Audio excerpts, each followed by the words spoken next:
Hey, what is up guys, Mergaman4 here, back with another Snapshot overview. After almost 1 year since the last update to Minecraft, Mojang has finally released another Snapshot, this time for the next update, Minecraft 1.9, and there is some pretty cool stuff going on here. I have to say, I'm more excited about 1.9 from the stuff presented here than I was about the 1.8 update, because there's some pretty cool stuff. So we're going to jump right into it here with Snapshot 15W31A/B. So the first thing, and probably one of the main things in this snapshot, is dual wielding. If I go into the survival inventory, and it's of course also present in survival, you'll see this little shape here, kind of like a shield, and that will allow you to hold two items at once. Branching off of that, there is now an option in skin customization that will allow you to switch your main hand. So if you're left-handed, then you can play left-handed, which is really weird looking. But if you're left-handed and you want to do that, you can now do that. But I'm going to keep mine at right-handed because that just feels natural for me. Anyways, so how dual wielding works is you can either drag something into the slot there or press F and it'll go there, and you can see I'm now holding something in my left hand. Now how this works is you can hold two items at once, but the one in your left hand can only perform right click options. So if you want to have two swords, for example, you cannot be attacking with two swords. However, you can block with both swords. It doesn't show in first person view, but as you can see, I'm actually blocking with both swords. Now I'm not sure if that prevents twice as much damage as just blocking one sword would. I'm not sure. But for example, if you wanted to use a bow and a sword at the same time, I'm pretty sure it blocks. Yeah, maybe it doesn't. I don't know. I know that if you're using an item in your main hand that has a left click option, for example the bow, then that will overwrite the left click option or the right click option for the other hand. One thing you may have noticed with the map is that the map is actually mini now. So if you want to be just going along adventuring and you don't want the map covering up your whole screen, just put it in your other hand and it'll be mini, which is really actually quite cool.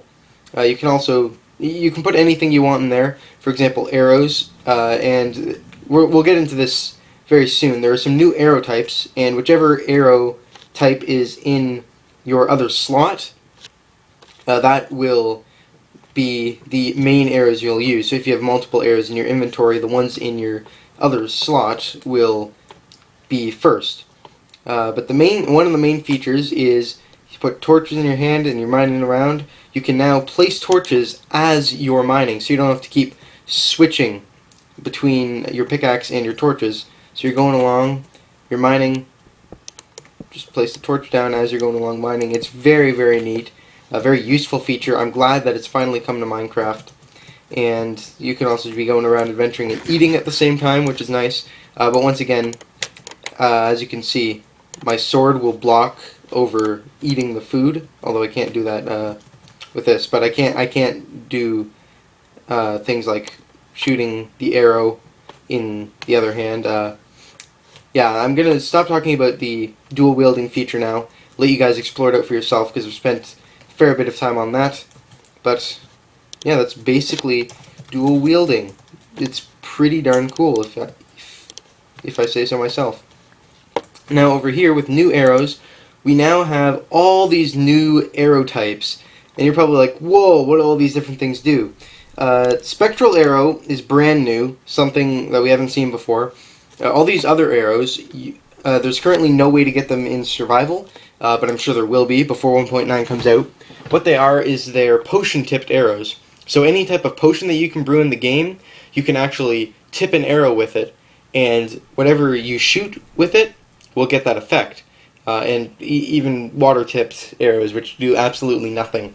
So I'm not sure if that's a bug or if it's actually planned to do something, like do more damage against nether mobs or something, maybe. But for example, let's take Arrow of Invisibility, or Arrow of Regen, Arrow of Night Vision, something like that.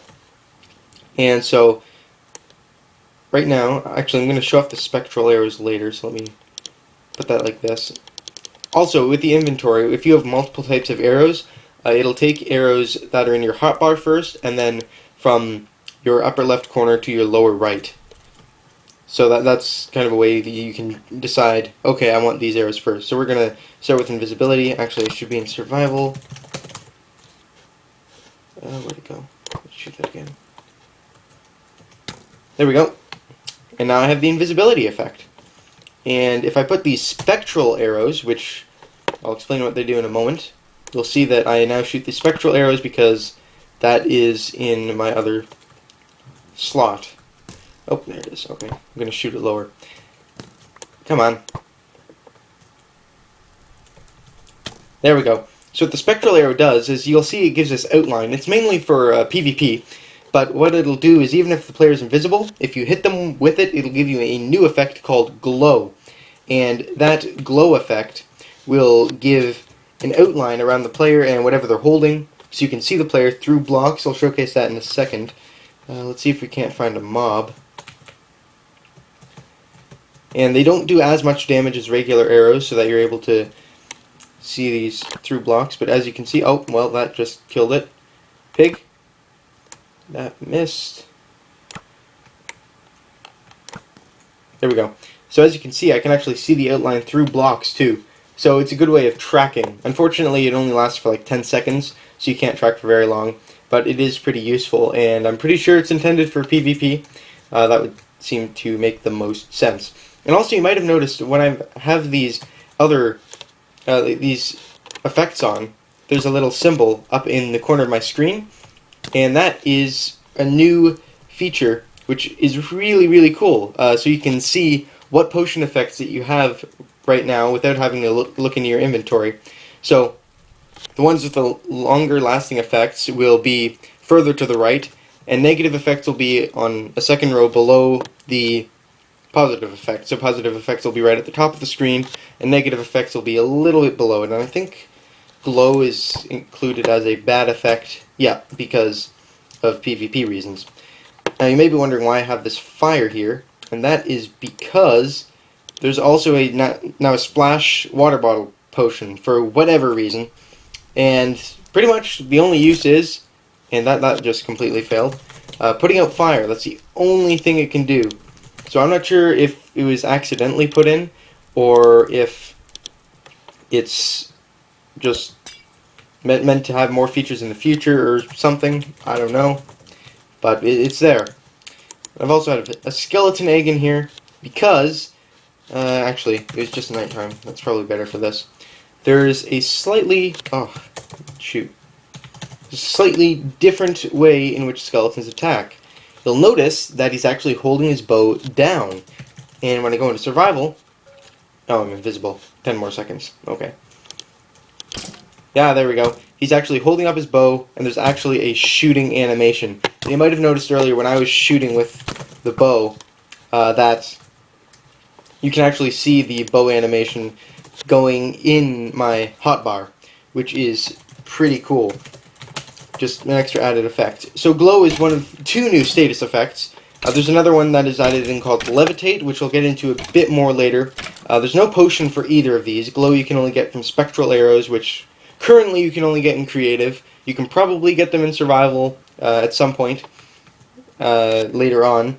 And levitate you can get in survival, but it's only in another way that I'll mention later on in the showcase. But the effect is, it makes you float, and you can't do anything against it.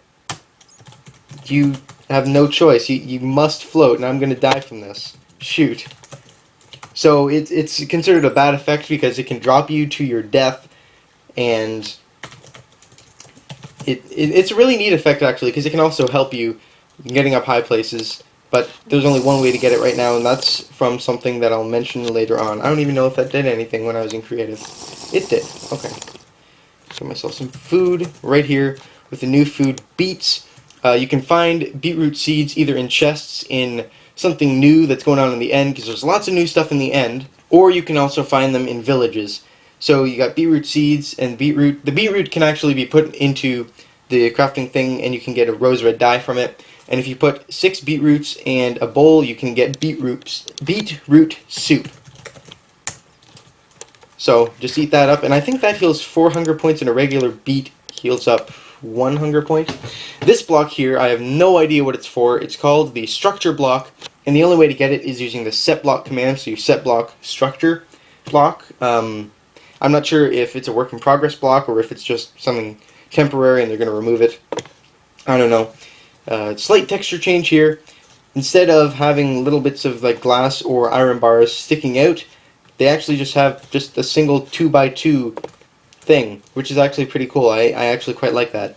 So just a slight texture change for that. And both types of trapdoors can now be in place without needing to have a block that it's attached to. So before, you needed to have a block attached to it, but now it can just hang freely in the air. If I destroyed one of these, the other one could hang perfectly fine. And yeah, pretty cool. There are a few more things in this book here, but first I'm going to go over this. You're probably like, whoa, what's that? Why is it different? It is called, I forget what it's called. I am being shot at. I forget the name, but you can pick block it. It's Grass Path. You cannot get it in the creative menu. You can only pick block it. But you get it if you take a shovel and you just right click on some grass. And you get some of this path. It's really kind of neat. Just something simple you can do. It does take away durability from the shovel, but it's just kind of an aesthetic feature. And now in this book there are a few more slight changes that I couldn't really visually show off, so I'll just read them. So there are a couple of option changes. Super secret settings and broadcast settings were removed. For gameplay, multiple boss health bars can be displayed at once. Before, they'd kind of bug out and it would show you either one or the other. But now if you have, say, both the Wither Boss and the Ender Dragon, both health bars can be seen at once. And death messages will now be displayed on the death screen. So before they were only visible in the chat, but now they're visible on the death screen. Commands, the /clone command can also mirror and rotate selections now. And with blocks, armor stands can dual wield using commands, and dead bushes can drop 0 to 2 sticks, so they're now not completely useless. So that is it for the overworld. The overworld, you say? Why yes, there has been a complete overhaul to the end. Getting there is the same, but once you're inside, it's very different. There's some really cool new stuff to it, and I'm going to show off just now. So we're going to hop into the portal, and I'm going to give myself some stuff, and we're going to fight the Ender Dragon. Alright, so here we are. The end. Look a little bit different? If not, it should. The obsidian pillars are now not scattered randomly about. They're all kind of in a circle towards the center. The tallest 4, I believe, have iron cages around the crystals so that you can't actually damage them. And you'll see that the end portal back home is already spawned, just without the egg and the actual portal itself. So you still have to defeat the Ender Dragon, which, for whatever reason, is not showing up. The good thing is, you can actually spawn them in. So if I go to creative, I'm going to give myself some food. Let's give ourselves some of the new food. This is a temporary measure. There will be a better way. I think you're supposed to be able to craft end crystals to be able to spawn the Ender Dragon back in. However, this is a temporary measure. If you use clay in a 6x6 square, it'll spawn back in the Ender Dragon. Every time you kill the Ender Dragon, it'll have less health than the first time. Or not less health. It'll give you less XP than the first time. And there will only ever be one dragon egg. So the first dragon egg you get, the only dragon egg you get. And so the fighting is mainly the same. However, the dragon will come here and go on top of the portal, start breathing this breath stuff that will start to hurt you. It can also shoot fireballs at you, and it can only be killed when it's on top of this. So it's a bit more tough, a bit more challenging. Let's see, shoot you. Ow! Go away, Enderman.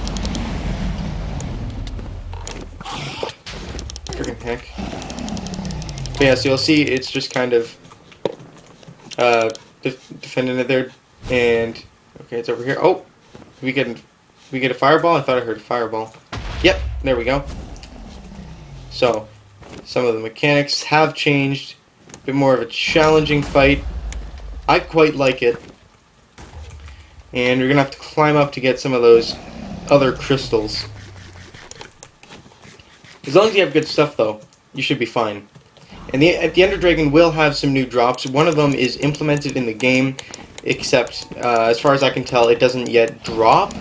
And there's another one that's I've heard is supposed to be planned, Dragon's Breath, and no one knows what it's going to do yet. But I've heard it's supposed to drop from the Ender Dragon every time you kill one. And I did not bring the pickaxe. I didn't give myself one.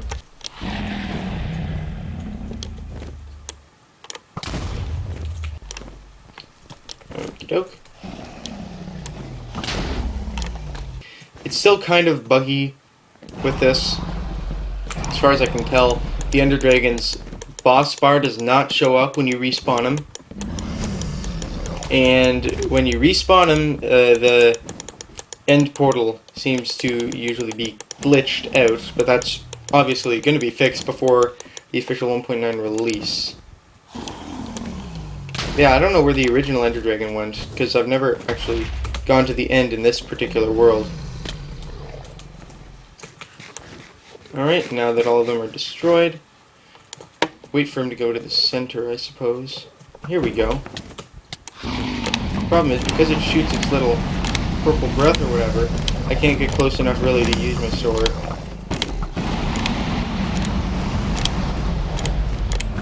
So harming arrows I'll have to do. Unless... Ow, ow, ow. Yeah, okay.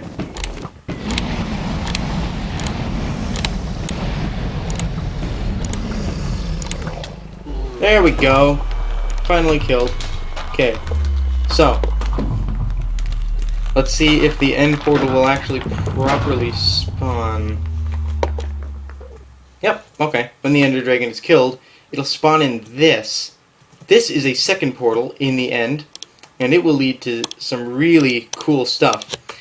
And so, one thing is, the only way you can get to it in survival is actually by throwing an ender pearl into it, which you can now do in creative, which is great. But before we go into there, I'm going to showcase something real quick, and that is the dragon head that is supposed to drop from the dragon. And so it looks like this. It's pretty big, and it's actually really cool because you can stick it on your head, wear it, and when you walk, the mouth goes up and down, which is really cool. And the same happens when it's placed down and you have a redstone source beside it.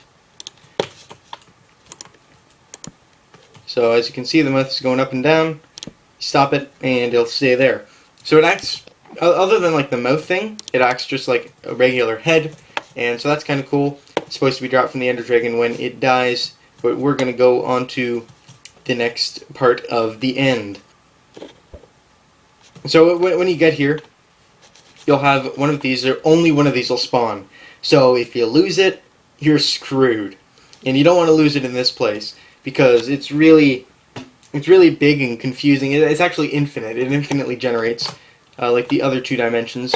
There are all these islands filled with this stuff, which I'll explain in a minute. And there are some new structures in here that we can find. So I've already got one set up in another world, so we're just going to visit there so we don't have to go searching for one. So, see you in just a sec. Alright, and here we are. So this is the new type of structure. It is called an End City Dungeon, I think. And so these can get pretty big. I don't even think this is as big as they can get. They're filled with awesome loot, and so they're really cool. They're also kind of difficult, which is why they're at the end. But there's some new stuff related to this new part of the end that I'll showcase. First off, that you probably notice are these things. These are called chorus plants, and they can only grow on end stone, kind of like how netherwort can only grow on soul sand. So they'll spawn all over the place. At the top they'll have these chorus flowers, which if you want to bring one back to the overworld or plant it somewhere else, you have to destroy the chorus flower itself, and you'll get a drop, and then you can place that down and it'll grow. Otherwise, If you just want the fruits that it drops, you just take down the bottom, and the entire thing will go tumbling down, and you get a whole bunch of coarse fruit, which is pretty cool. I really like how it just kind of breaks down piece by piece. It's really neat.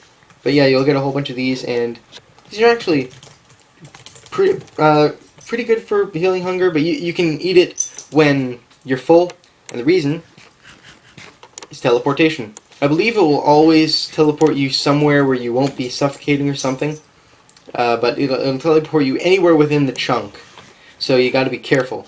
Oh! I just got teleported on top. Alright, let's get back down. And so the reason I mention these is that they come into play with some of these new blocks. So if you smelt a chorus fruit, you get a popped chorus fruit, and the popped chorus fruit, if you take 4, you can get 4 purple blocks, not purple, purpur. And if you put them like this, like you regularly would for stairs, you get 4 stairs. For slabs, you get 6 slabs, and if you place 2 purple slabs, you get a purple pillar, which is really cool. There's some nice design blocks. And if you take 4 endstone, you can get 4 endstone bricks, which is the other stuff this stuff is made out of. And there are also end rods that you can get here, and these are not craftable, and they emit a light source. They are as good as glowstone, I think, and they look pretty cool. They emit these particles, and yeah, so they'll spawn all over this. And we also have a new mob called a shulker. It's meant to look like a block, so we spawn it in, it looks kind of purpley, and then you see this little guy peek out, and he'll shoot at you, he'll shoot projectiles at you that can only move along the XYZ axis, so it cannot move diagonally. And these are the guys that give you the levitation effect. So if the projectiles hit you, you start floating. There's nothing you can do about it. So it's pretty cool, pretty unique. And you can destroy the projectiles so that they don't hit you, but there's a whole bunch in there. They can get pretty annoying. And I don't want to die! Ah! Okay, here we go. 5 seconds. Okay, so you can attack them, and you can actually put them, you can stand on them as if they were blocks, and as you can see, it'll actually teleport around, and if you place them in front of a piston, they'll move like a normal block. You can stand on them like a normal block. You can place them on any of the surfaces, so you can place them on the underside, you can place them on the side, and they'll just kind of stick there. So it's really kind of cool. And yeah, so as you witness, they'll just kind of teleport around. Oh, well, no wonder I didn't have any armor. I thought I still had that diamond armor. I'm going to give myself some. Not enchanted, though, because it'll take too long. We're going to see if we can't make our way up this fortress. If I get too close to dying, I'm going to change into creative because I don't really want to lose this place. So as you can see, there are these 2 guards, and they can actually accidentally hit each other. I don't know where those diamond boots came from, possibly a chest. These things have some really good loot in it. And these mobs don't drop anything. You also got some parkour up here. Those things still shooting at me? So it's not very complex parkour, not until you get into the big rooms, which aren't in all of them. So you'll see it continues up, but we're going to move off over here, see what's in here. I really like the designs of these places too. They're actually really, really cool. Let's see. Oh, shoot. We got a couple more shulkers. Are there any chests? Oh, and you can also actually use it to your advantage. Just let yourself float up instead of having to do the parkour. It is kind of slow, but it works. Ah, yes. Here's the hardcore parkour. You see those little end rods? That's their hitbox size, and you can use them to parkour up, or you can levitate up like this. But yeah, so this is the hardcore parkour. And I don't want to die. So, aha, here's some loot. So, you can see there's an ender chest actually. So you can grab an ender chest without having to craft one. And let's get to that other chest so we can see what's inside it. Got some iron, diamond leggings, beetroot seeds, iron horse armor. It gets even better. There's some crazy stuff. Get away! Get!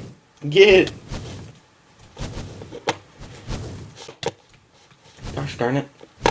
Okay, I'm just going to turn it to creative for the sake of speed. Okay, so these things go all the way up. And up at the top, is there anything in this? Doesn't look like it. But down here in this main area, this is where everything branches off, where some of the good stuff is. Unbreaking 1, Blast Protection 4, Protection 4, Respiration, all this stuff. Some really, really nice stuff, as I've said. So this is, of course, end game things. And just to give you taste of what's available. And it is really difficult, but it is the end game. So, I mean, what more can you expect? And over here is a ship. Now this place has a beacon and some more really good loot. But the only way that you can get to it is either building across or letting yourself float across. And you get some health potions in the brewing stand. Down here, there's a beacon for you to get. So if you don't feel like fighting the Wither, this pretty much renders fighting the Wither moot, because the whole point is to get another star so you can get a beacon. But instead, you can just come to the end to get a beacon. But we also got some more really good stuff here. And that is basically it for the snapshot. So, hope you guys enjoyed. If you did, like and subscribe is greatly appreciated. Comment down below what you guys are excited for about 1.9. I am pretty excited. It is really, really cool. And so, once again, thank you guguys for watching. I'm Merkin Man 4, over and out. See you guys in the next snapshot.